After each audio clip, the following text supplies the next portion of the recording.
পাখির রোগে এখন আক্রান্ত হচ্ছেন মানুষ, কি বলবেন? হ্যাঁ, ঠিক। এই যে বার্ড ফ্লু, এই শব্দটা আমরা বেশ কিছু বছর যাবৎ শুনতে পাচ্ছি যে এখন বার্ড ফ্লু হচ্ছে। বার্ড ফ্লু বেসিক্যালি যে পাখি জাতীয় যে সমস্ত আমাদের পশু আছে আর কি, তাদের মধ্যে ইনফ্লুয়েঞ্জা জাতীয় রোগ, সেই রোগটাকে যেহেতু বার্ডের মধ্যে বেশি হয় সেটা বার্ড ফ্লু নামে পরিচিত, কিন্তু এর আসল নাম হচ্ছে এভিয়ান ইনফ্লুয়েঞ্জা। মানুষের শরীরে যেরকম ইনফ্লুয়েঞ্জা ভাইরাসের ইনফেকশন হয়, সেরকম এই বিভিন্ন রকমের পাখি মধ্যেও কিন্তু এই ইনফ্লুয়েঞ্জা, যেটা এভিয়ান ইনফ্লুয়েঞ্জা নামে পরিচিত, সেটাই বার্ড ফ্লু নামে সাধারণ মানুষের কাছে পরিচিত।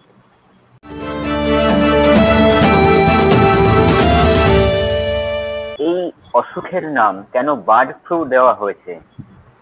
যেহেতু এই অসুখটা পাখি জাতীয় যত আমাদের পশু আছে তাদের মধ্যেই বেশি হয়, তাদের মধ্যেই দ্রুত ছড়িয়ে পড়ে, তার থেকে অন্যান্য যে গৃহপালিত পশু আছে তাদের মধ্যে খুব একটা ছড়ায় না।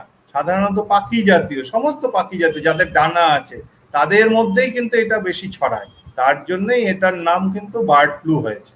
আসল নাম হচ্ছে এভিয়ান ইনফ্লুয়েঞ্জা।